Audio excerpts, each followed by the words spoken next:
সামনে সোফার আমরা আসলে আমাদের যতটুকু অ্যানাউন্সমেন্ট দেওয়া হয় সেটার মধ্যে কথা বলতে হয়। অনেক প্ল্যানিং, অনেক কিছু। ইদানিং একটু আমার লিগামেন্ট ইস্যু অনেক 8 বছর আগের থেকেই ছিল।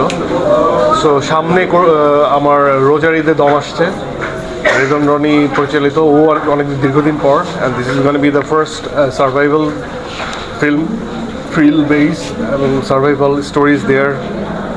গুড কাস্টিং থাকবে অ্যান্ড হোপফুলি দেশের বাইরে একটা পার্ট শ্যুট হবে। খুবই রিয়েলিস্টিক অ্যাপ্রোচে তৈরি করা এবং একটু ট্রু বেসকে মাথায় রেখে করা, true base story inspired by true story. So ওইটার জন্য আমার 2 মাসের একটা প্রিপারেশনেরও ব্যাপার আছে। So I am really looking for that work. So আমার হোপফুলি আমার অডিয়েন্স যারা, তাদের সেই কাজটা অনেক সুন্দর লাগবে বা ভালো লাগবে।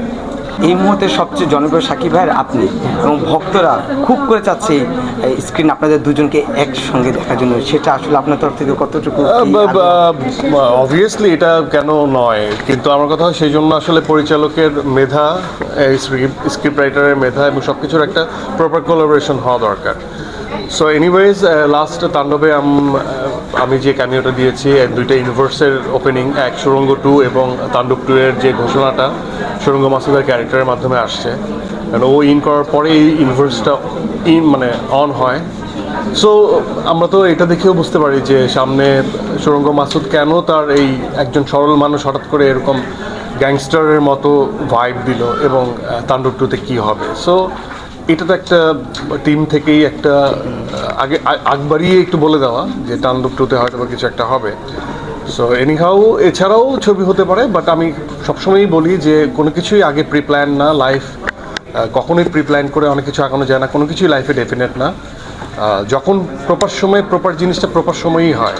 সো আমরা ভাবতে পারি, বা টিম যখন ভাববে তখন হবে, অ্যান্ড দ্যাটস ইট। যত আমি ইয়াংদের কাছাকাছি থাকতে পারি, যেমন আমি আমার অ্যাক্টিংয়ের স্কিল আমার বাচ্চার কাছ থেকে অনেক কিছু শিখি। আমার বাচ্চার বয়স 11 বছর। সো আমার কাছে মনে হয় যে ওকে অবজার্ভ করেও আমি অনেক অনেক অভিনয়ের অনেক কিছু বুঝতে পারি।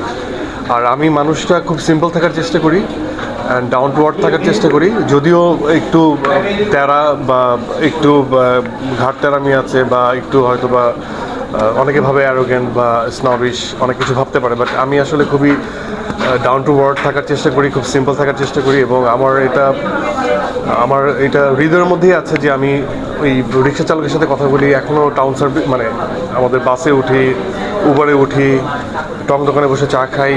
তো আমাকে অভিনেতা হিসেবে সব কিছু এক্সপিরিয়েন্স করতে হয়, এটা যেমন দায়িত্ব। ব্যক্তি মানুষ হিসেবেও আমি খুব ডাউন টু আর্থ থাকতে পছন্দ করি। সো আমার মিশতে খুব ভালো লাগে। অ্যাকচুয়ালি নিজের সাথে কথা বলাটা খুব জরুরি। আমার কাছে মনে হয় যে বাবা মা, ভাই বোন, আত্মীয় স্বজন অনেকে অনেক প্রেশারাইজ করে, বাট মানে নতুন প্রজন্মের একটা দীর্ঘ সময়, আমি বলবো এভরি সিঙ্গেল ডে 20 মিনিটস নিজের সাথে কথা বলা দরকার। ডিপ ইনসাইড তুমি কি ভাবছো বা তোমার ভেতর থেকে কি আসছে। হ্যাঁ, তো আমরা ছোটবেলা থেকে অনেক স্বপ্ন দেখি, এটা হবো সেটা হবো, কিন্তু আলটিমেটলি ক্যারিয়ার যে গড়ে অন্য জায়গায়। সো নিজের প্যাশন এবং প্রফেশনাল অ্যাবিলিটি কোথায় বেটার, আমার মনে হয় নিজের সাথে বোঝাপড়াটা অনেক বেশি দরকার। সো ওই যে একটা কথা থাকে না যে ক্লাসের ফার্স্ট বয় লাস্ট বয়, সো আমি এগুলোতে বিশ্বাস করি না। আমার কাছে মনে হয় যে আমিও এই ফিলোসফিতে বিশ্বাস করি যে কোনো মানুষই মেধাশূন্য না। হয়তোবা সে মানে নাম্বার ওয়াইজ, র্যাঙ্কিং ওয়াইজ হয়তোবা পেছানো, হয়তোবা ফিল্ড ওয়ার্কে সে আগানো থাকবে।